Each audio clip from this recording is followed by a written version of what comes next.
in London. Of course, it was the Raw brand that come over, and they've been touring all around as well. The SmackDown have been over there, Glasgow, and all over the places. But I think here's the thing, Matt. It's not like it used to be, especially when we go back on our timelines and you hear about the house show circuits, and sort of if you was in the crowd, you really didn't know what was going on up the road. Nowadays, Matt, with the use of mobile phones and YouTube and all the rest of it, I think we kind of knew what the surprise was, didn't we, when we got to the Shield? No real changes there for that. And, of course, Triple H has been filling in for Roman Reigns. A very odd, and confusing moment for me, even when I was watching the videos before we got there. But actually seeing it in person, it made it worse for me. In a way, I was like, this is so ridiculous. You wouldn't think it, but Seth Rollins and Triple H were actually feuding at freaking WrestleMania. We've not seen Triple H since, and there we are now. Triple H is now teaming with the Shield, but not only teaming with them, Matt, he's dressing as one of them as well. It was a funny old night. A lot of the crowd, I've got to say, it was like a bit of a football type flavour. I heard some crazy remarks from some of the people around us, but it's all part of the fun, I suppose. But one of the things I did want to say that I was impressed that night was the reaction and the I think Braun Strowman now, Matt, he is becoming something by himself, and sometimes it, you can see it a mile off when somebody's getting over. And Matt, I don't think I'm alone when I say this. Braun Strowman could be, the next big thing. No pun intended to Paul Heyman there, but he's looking that way, isn't he, Matt? And he looks now as if he's going to be definitely set up to be a babyface, especially when we see him sort of shaking people's hands as he went down the entrance after he put Kane through the table. Yeah, it's been looking that way quite recently, hasn't it? Especially when you think back to the last pay-per-view, and he was sort of turned on by the heels, and now we see him on Raw, and he's chasing down people like The Miz and his entourage and that. And it's quite like a face kind of thing to do, isn't it? Do you want to see that guy get the baddies? So, yeah, he definitely looks like it. And he can do that very well because the crowd was solidly behind him. When he came out with his music and everything, it was one of the biggest pops of the night. Yeah, definitely. And I felt like that even when we went to Raw in the O2 earlier in the year and he came out. I felt like as soon as his music hits, people are like, they want to see this guy because first and foremost, he's got presence. He's got something about him that you want to see him. This guy is a huge guy. I mean, he is built like, a brick shithouse. There's no doubt about it. This guy is like huge.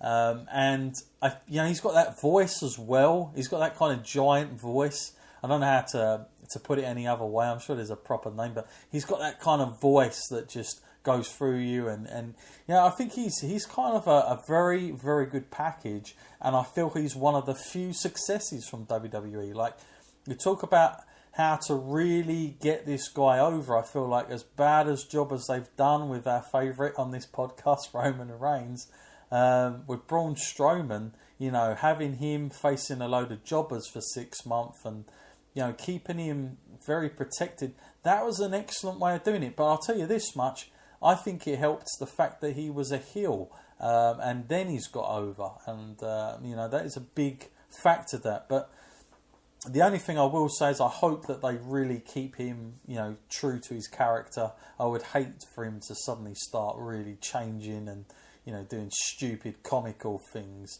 like Carly ended up, all that nonsense. So let's hope they keep, to how he is. That he's just a badass, because we don't know how much longer Brock's got. So Braun Strowman, you think the Undertaker's gone now. Brock is looking like he's finishing up next year. WWE, they have to really think about the next guys here, and you've got to do a good job with Braun here.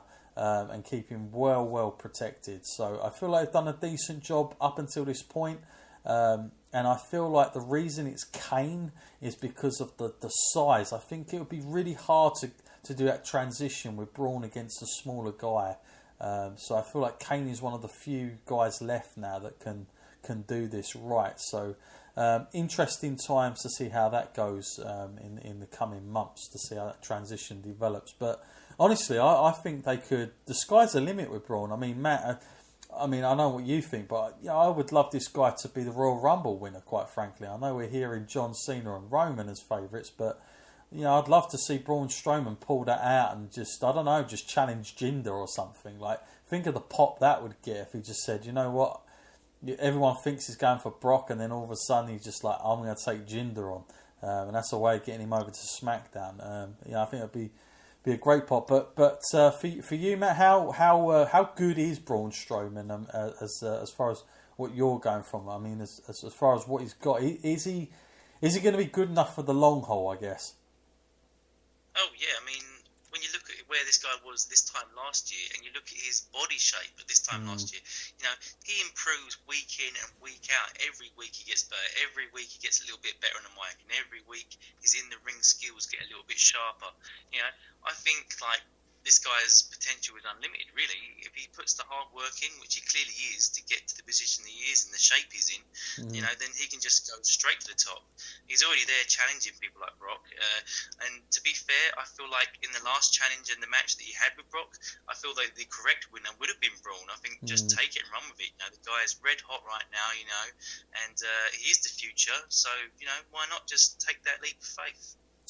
Yes, I think if I had it my way, Braun would be in Roman's spot for WrestleMania against Brock. But I know that I think they've already penciled that one in. Or I don't even think it's penciled in, Matt. I think it's actually been, literally, permanent marker on that since about 4 or 5 years ago. But it's not sort of gone off the sheet, has it?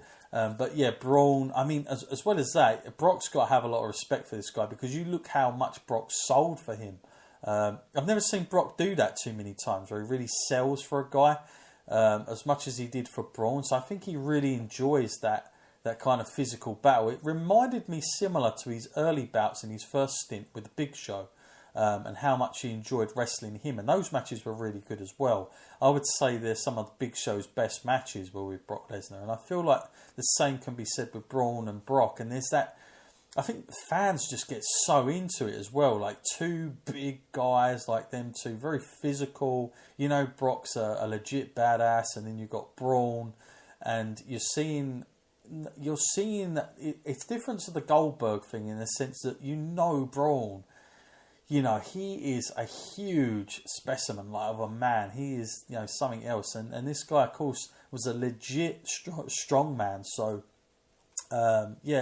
hopefully they don't mess it up, and they give him something good. If he's not going to be involved with the title matches, which supposedly isn't on the cards, I hope that he gets something that sort of puts him over in the right way. Because, of course, last year WrestleMania, the WrestleMania's just gone. What a load of nothing happened for him. So it seemed odd. It seemed like he'd had that match against Roman Reigns just before WrestleMania, and then they left him out. It was stupid stuff. So I hope that he really gets something good here.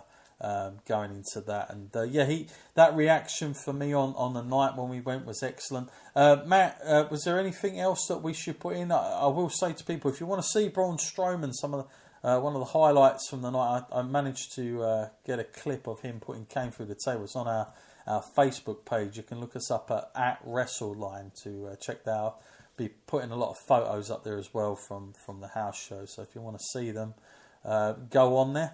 Matt, was there anything else that you enjoyed coming out of the show that we saw? I know we saw the women were involved. A funny moment was Enzo Amore losing his wig coming off. That I thought was hilarious. I'll put that photo up as well, just so everyone can know what we're talking about. But I thought it was hilarious, the fact that he tried to sort of throw it out as well, and it didn't go all the way, and it was still in the ring. It was.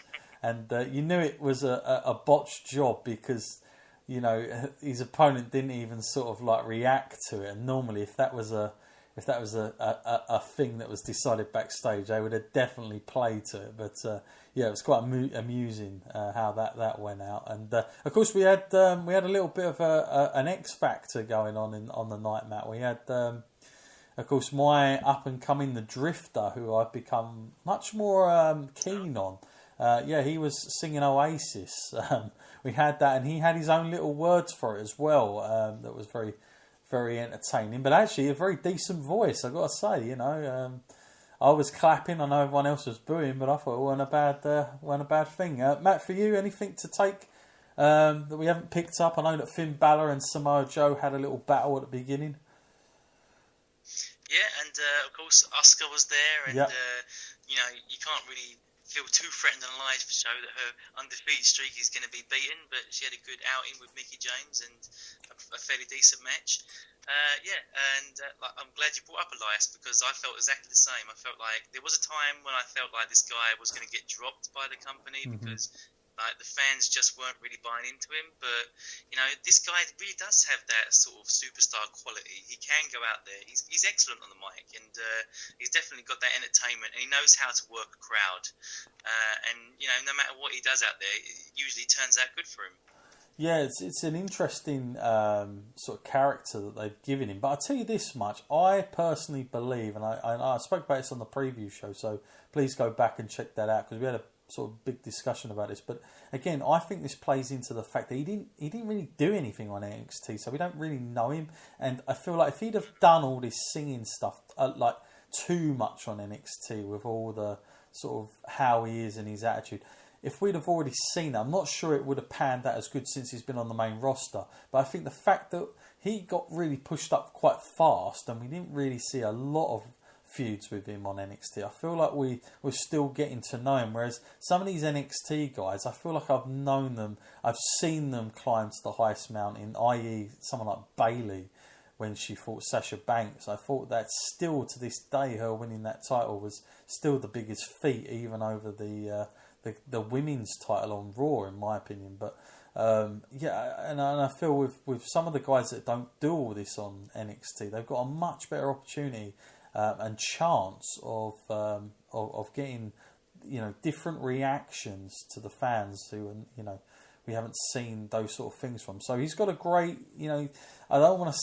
to put too much on it, because again the way WWE operates, next week he could be doing something really stupid. So hopefully they won't, and he goes forward. Matt, I do want to say one thing. Jason Jordan, what are we to make of him? Because he didn't really get an awful great pop when he come out, and I can't work it out, Matt. Are WWE smarter than I think, or are WWE stupid? You tell me, Matt. Are WWE like doing it deliberately, shoving him down your face because of even the music you alluded to was ridiculous, or is this WWE just so bad that they don't know how to do this correct anymore? They don't know how to make stars for the baby faces anymore, because it seems to me like it's way too pushed down your throat. I mean, this is incredibly cheesy stuff. And yeah, I love Jason Jordan, the tag team. This guy is definitely talented, but this whole character, this arrogance about him, it seems like WWE surely they're setting something up down the line. He's going to be a heel, but I'm the problem is I might be so wrong here. Matt, what do you make of all this? Well, considering the reaction he's getting right now, if that wasn't the plan that they had, they should really consider it, because it's not really going great for him. I much preferred him as a tag team. I think him and Chad Gable, they had great chemistry, and that tag team seemed to be at just about reaching their potential, and then they split them up. I think that tag team had years left in them before they split them. There was no reason for that. I mean, they're both quite young guys. You didn't really need to focus on one in particular, i.e. Jason Jordan, especially when I consider Gable to be the more natural athlete out of the two. And if you're going to make one Kurt Angle's son, surely Chad Gable is the one with more in common. Yeah, exactly. Just really bad, I think, for him since he's gone on. It reminds me of Shelton Benjamin. Even that music in a degree, you know how that went in the end. So yeah, not great stuff there. Just